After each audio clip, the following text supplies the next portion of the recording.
Oke, selamat datang semuanya. Hari ini kita bakal kupas tuntas sebuah topik yang jujur aja sering bikin bingung.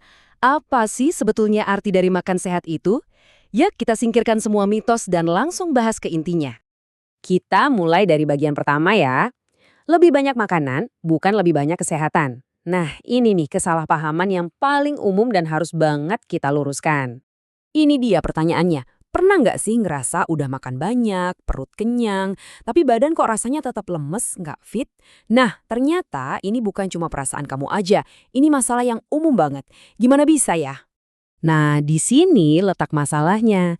Kita tuh sering banget terjebak sama pikiran kalau perut kenyang itu artinya badan sehat. Padahal kenyataannya, tubuh kita itu nggak butuh kuantitasnya, tapi kualitasnya. Jadi ini bukan soal seberapa banyak, tapi soal seberapa bagus nutrisi yang masuk. Oke, kalau gitu solusinya apa dong? Kita masuk ke bagian kedua, konsep keseimbangan. Ini loh jawaban dan ide utama yang akan kita bedah sama-sama. Jadi, apa sih sebenarnya nutrisi seimbang itu? Gampangnya gini, ini tuh soal ngasih tubuh kita semua yang dibutuhin, nggak kurang, nggak lebih, tapi dalam porsi yang pas. Anggap aja kita lagi meracik bensin yang paling sempurna buat mesin tubuh kita. Yuk kita mulai dari fondasinya dulu ya. Kita kenalan sama yang namanya makronutrien, atau kita sebut aja 3 besar. Ini adalah blok bangunan utama yang dibutuhkan tubuh kita dalam jumlah yang paling banyak. Nah, lihat deh tabel ini. Menarik banget kan? Peran mereka tuh beda-beda, tapi saling melengkapi. Karbohidrat itu ibarat bensin utama buat kita beraktivitas. Protein itu tim kuli bangunannya, yang kerjanya memperbaiki dan membangun sel-sel tubuh. Terus lemak gimana? Lemak ini penting banget buat nyimpan energi cadangan dan ngatur hormon. Eits, tunggu dulu. Ngomong-ngomong soal lemak, banyak banget kan yang takut dan ngehindarin lemak, seolah-olah itu musuh besar. Padahal, lemak yang sehat, kayak dari alpukat atau ikan, itu justru krusial banget buat fungsi otak dan keseimbangan hormon kita. Jadi, kuncinya bukan dihindari, tapi dipilih dengan cerdas. Oke, selain si 3 besar tadi, ada lagi nih kelompok nutrisi lain. Mereka ini mungkin dibutuhinya cuma sedikit, tapi perannya, wah, jangan diremehin sama sekali. Mereka ini pahlawan di balik layar. Vitamin dan mineral ini ibaratnya kru pendukung di belakang panggung. Contohnya, vitamin C yang jagain kita biar nggak gampang sakit, atau kalsium yang bikin tulang kita kuat. Tanpa mereka, para pemeran utama tadi nggak akan bisa tampil maksimal. Dan ada satu lagi yang paling sering kita lupakan, air. Padahal kurang minum sedikit aja atau dehidrasi ringan gitu, itu udah bisa bikin konsentrasi dan energi kita langsung anjlok loh. Jadi, segelas air itu beneran berharga banget.